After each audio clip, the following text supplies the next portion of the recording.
You're lying in bed, staring at the ceiling, replaying something you said earlier in the day. Why did I do that? Why can't I just be better? Sound familiar? We all have that inner critic, that voice that doesn't whisper. It shouts. It tells you you're not doing enough. You're not good enough. And everyone else has it figured out. But here's the truth no one told you. You don't have to live this way. Let's talk about how to stop being so hard on yourself. Because that weight on your chest, that pressure in your mind, it's not helping you grow. It's slowly crushing you. The silent damage of self-criticism. Before we fix it, let's understand it. Self-criticism feels like motivation, like we're keeping ourselves accountable, but it's not discipline. It's self-destruction in disguise. You think you're being tough on yourself to improve, but what actually happens? You freeze. You procrastinate. You stop believing in your own abilities. That constant loop of not enough becomes your identity. And instead of moving forward, you're stuck in the mud of your own expectations. You were never supposed to be perfect. Let's take a deep breath and accept this. You're not supposed to have it all figured out. Nobody does. Not the person you admire on Instagram, not your boss, not the influencer preaching 5 a.m. mornings and never miss a day. They're all winging it too. Everyone is dealing with their own chaos. The only difference is they've learned to be a little more forgiving with themselves, and that's what we're going to do today. Where the harsh voice comes from, here's the thing most people miss, that inner critic. It's not actually you. It's a voice you inherited. Maybe it was a parent who had high expectations. Maybe it was a teacher who embarrassed you in front of the class. Maybe it was years of comparison, rejection, or pressure to be better. That voice got stuck, and over time, it started to sound like your own. But just because it's loud doesn't mean it's right.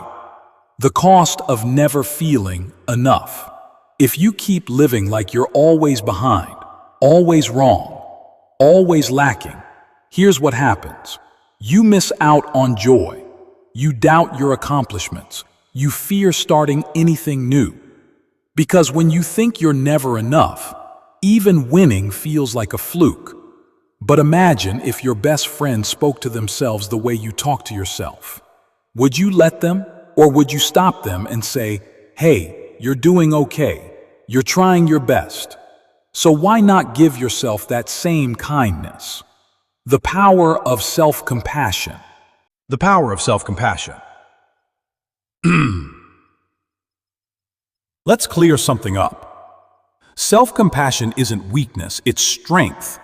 It's saying, yes, I messed up, but I'm learning. Yes, I'm hurting, but I'm still standing. Yes, I failed, but I'm not a failure. The research backs it up. People who practice self-compassion are more resilient, more motivated, and bounce back faster. Why? Because they don't kick themselves while they're down. They build themselves back up. Steps to start being kinder to yourself. Let's get practical. This isn't about cheesy affirmations or pretending you're perfect. It's about rewiring how you respond to failure, mistakes, or tough days. Step 1. Notice the voice. The moment you hear that harsh inner monologue, pause. Say, I hear it, but I don't have to believe it. Step 2. Talk like a friend. If your best friend made the same mistake, what would you say to them? Now say that to yourself. Step 3. Break the perfectionism loop. Replace, I have to be perfect with, I'm allowed to grow. Replace, I failed with, I learned something. Step 4. Celebrate tiny wins. Don't wait for big milestones. Celebrate the small things. Showing up, trying again, taking care of yourself. That's real progress. You're not lazy. You're tired, burned out, or afraid. Let's be real. Most of the time, when we say, I'm just lazy, that's not the truth. What's actually going on? You're overwhelmed. You're mentally drained. You're afraid to fail again. But instead of recognizing that, your inner critic jumps in with, "You're just not trying hard enough." That's toxic. That shuts everything down. No one thrives under shame. Here's a truth most people never hear. You're not broken. You're tired of carrying too much for too long. The problem with comparison culture: social media made it worse. Let's not pretend it didn't. Every time you scroll, you see someone doing better, faster, with more success, but you're not seeing their fears, their therapy sessions, their doubts, their losses. You're comparing your full, raw life to their carefully edited highlight reel. And that's like comparing your messy kitchen on a Monday morning to a five-star restaurant's Instagram feed. It's never going to match up. It's not supposed to. Stay in your lane. Run your race. You don't need to win someone else's game. You just need to keep showing up for your own. Progress is messy and unseen. Here's something powerful. Real growth doesn't always feel good. Sometimes it feels like crying on the bathroom floor, sending that application even though you're sure you'll be rejected, apologizing and taking responsibility when you screw up. No one claps for those things, but those are the moments that change everything. So next time you feel like you're not doing enough, ask yourself, what quiet battles am I fighting that no one else can see? Because that's where real strength lives. Rewrite your inner dialogue. Let's flip the script. Old voice: "I can't believe I messed that up again." New voice: "That didn't go how I wanted, but I'm still learning." Old voice: "Everyone's doing better than me." New voice: "Everyone has their own path. I'm building mine." Old voice: "If I don't do this perfectly, I'll look stupid." New voice: "Trying and failing is still growth. Staying stuck is not." The way you talk to yourself matters. You hear it more than anyone else, so make it count. You deserve grace, not just goals. Listen, goals are great. Ambition is great. But don't let the grind culture lie to you. You are not just your productivity. You are not a machine.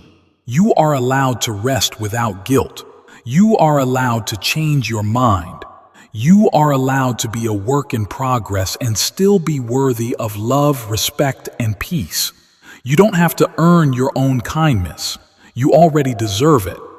Self-kindness doesn't mean giving up. Let's clear something up. Being kind to yourself isn't about being soft or letting yourself off the hook for everything. It's about changing the fuel you run on. Shame and pressure burn you out, but encouragement, grace, patience, that fuels consistency, that creates momentum, that keeps you moving long after the shame would have made you quit.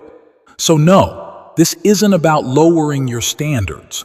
It's about building a healthier, stronger, more sustainable relationship with yourself. You can be both, a work in progress and proud. You don't need to wait until you've made it to feel proud. You can be proud today, proud that you're trying, proud that you're healing, proud that you didn't give up. Progress isn't always visible. Sometimes it's choosing not to tear yourself down for once. Sometimes it's just sitting with your feelings